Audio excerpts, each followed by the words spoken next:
Hello out there in YouTube land. One more quick video. I'm going to do this in one video instead of three because I said yesterday when I did my comic haul that I would review X-Men Gold, X-Men Blue, and Weapon X, which all came on the same day. So instead of doing three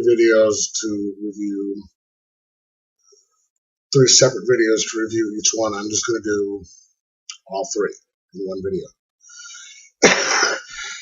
Excuse me. Now, we have X-Men Gold, number 2. One of the two books with Old Man Logan in it. Now, if you remember last week, or last X-Men Gold one, that was the one that had all the controversy in it with, the quote from the Quran about not having a Christian or a Jew leading the groups, or having Kitty Pryde standing in front of a jewelry store where her head blocks out everything but the Jew part. And the author not the author, but the writer, penciler, Adrian Syaf, getting fired. He got the first 3 issues done, so this one is actually done by him as well. I don't see anything overtly bad in this one. But this one picks up after pretty much right at the end of the second one, or the first one, where they're still in battle with the recently appeared Brotherhood of Evil Mutants, which is different than the original ones. So it does start out with one page starting out with a spokesperson or spokeswoman for the extreme anti-mutant group. What is it called?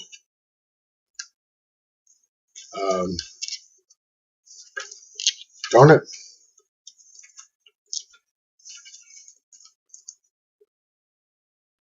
The Heritage Initiative group being woken up to point out that the battle's on TV. So they do have a really interesting battle. They have a new person being Pyro and a new person being Avalanche. They point that out because it's these two right here. They point that out that they're new because they say they don't recognize the voices.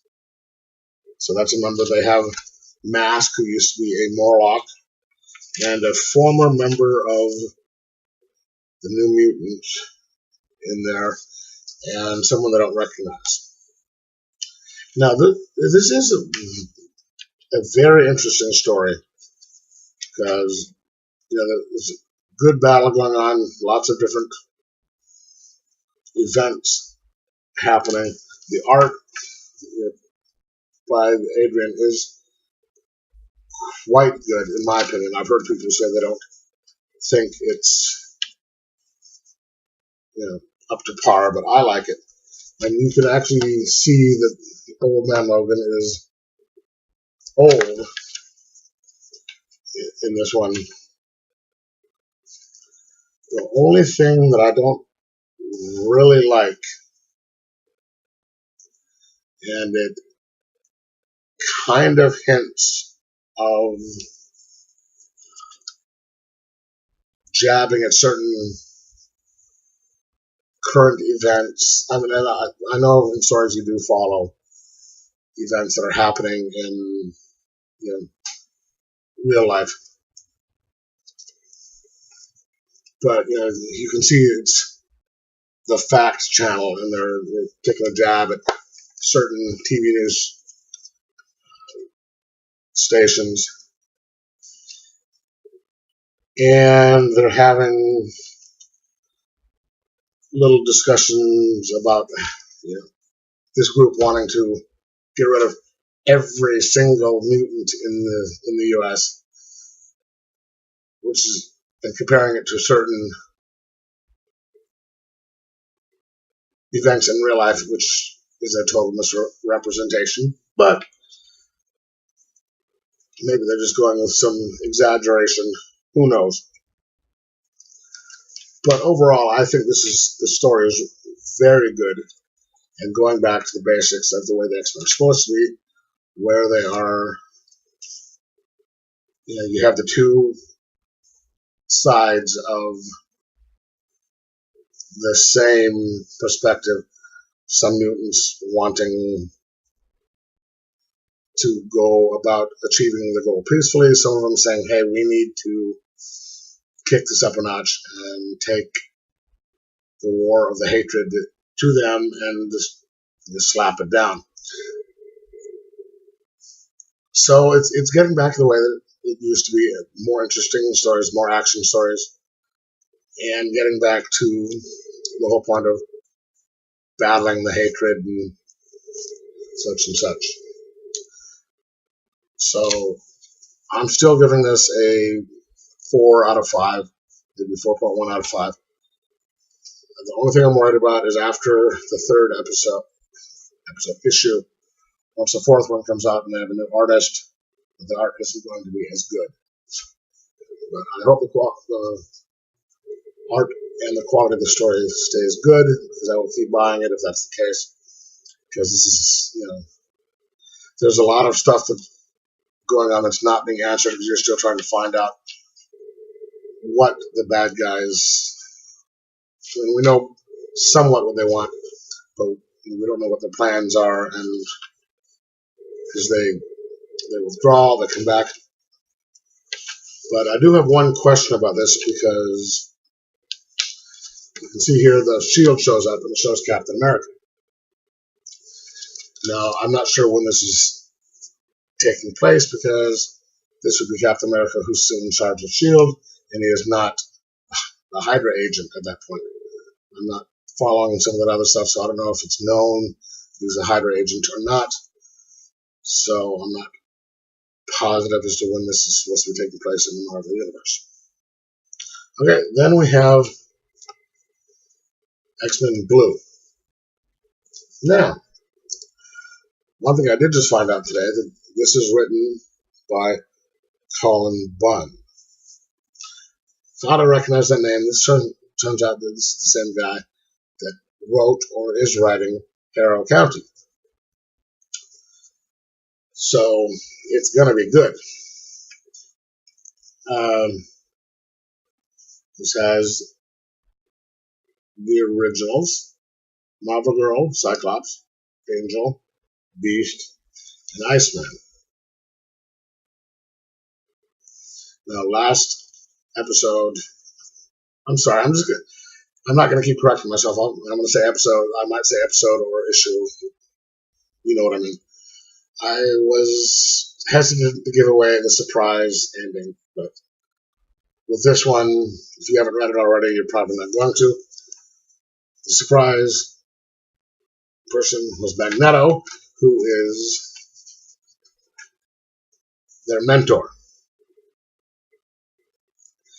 This issue, you find out how that happened, and how this is the original X-Men who have only been around together for such a short time with the modern time Magneto, and it goes over how he convinces them to trust him, and shows the reservations as to what his intentions are, even though he let Jean Grey read his mind.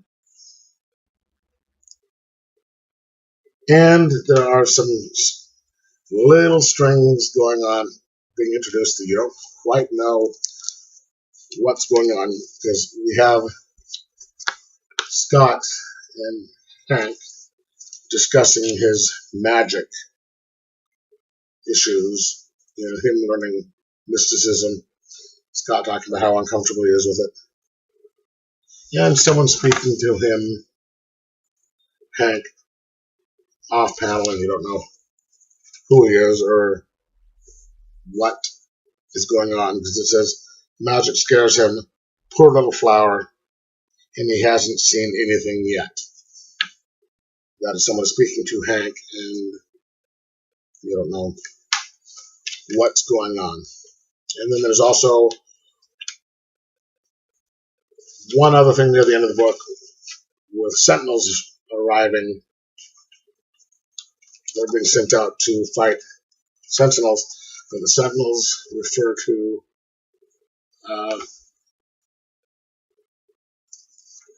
the X-Men saying, "Greetings, fellow mutants," which is odd, considering the Sentinels are out to eradicate mutants.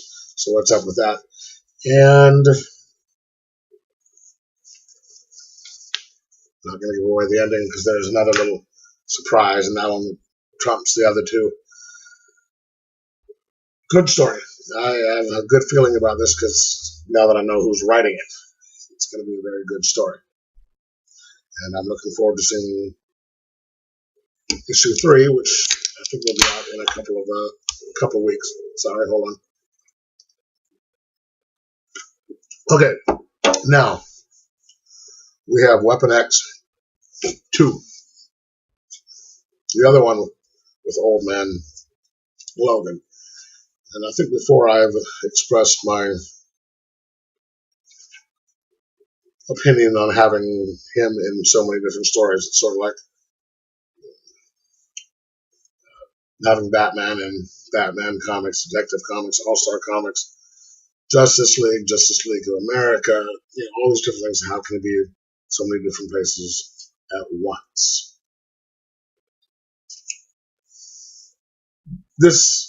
They do mention teleportation in some of these stories, first how they get back and forth to certain places.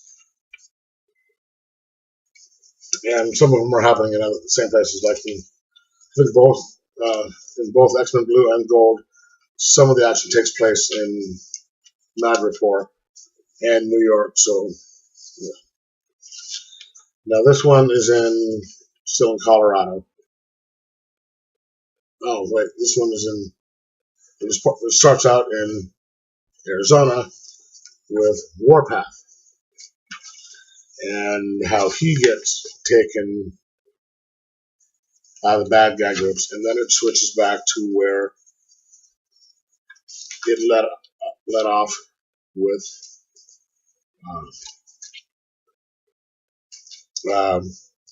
Logan and Sabretooth, which is in Mount Rainier Park, Washington State. In the midst of their battle and how they are being stuck together and how they wind up, they're going to continue working together despite their innate hatred for each other. And interspersed is the organization that is after them.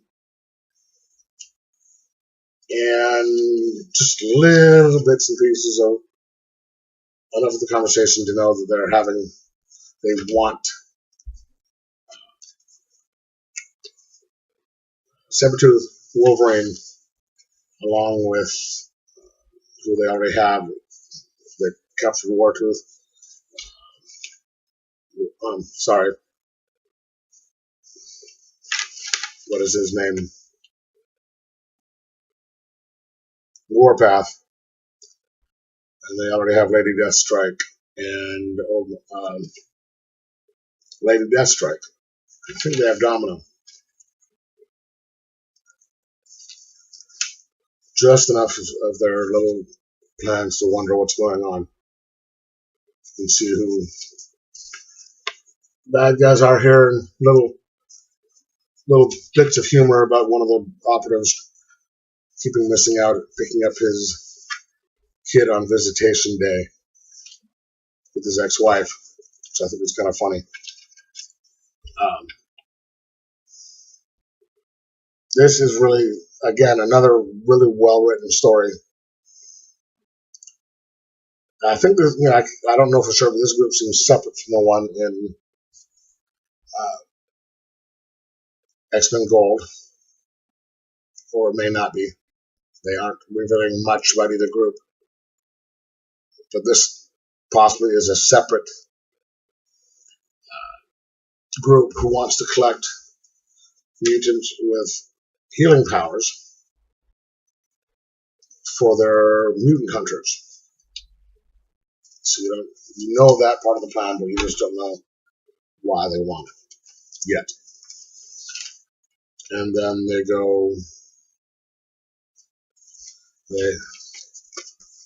have a checklist of all the different stuff that's coming out next. So you have the X-Men Gold, X-Men Blue, Weapon X, the all-new Wolverine. I guess there's a new Cable coming out, Generation X, which there is an ad for here that has Jubilee and some of these other people that I have no idea who they are coming out, and Jean Grey, Iceman, Old Man Logan, and Astonishing X-Men coming out. And then here's cover for Weapon X3, which will actually finally show Domino eyes. So all three of these were very well done. Of the three, I like the art best in Gold, but that's going to change. Then Weapon X, and I think the art I like the least, and that's not saying that it's bad, is Blue, but there's still one enough that, like I said, I'm the type of guy who likes the very realistic art as opposed to some of the other stuff they do, and things like Namwolf, which is really kind of, but these are both, the other two are 4.25 out of 5, just like the first one. So I'm definitely going to be picking up issues 3 for all three of those to keep going, because it's keeping my interest, and as long as they keep it the way keep it like this and make it interesting and continue on with the good work, I will keep going, and I will do reviews each time. Okay, hey, thanks. Like and subscribe.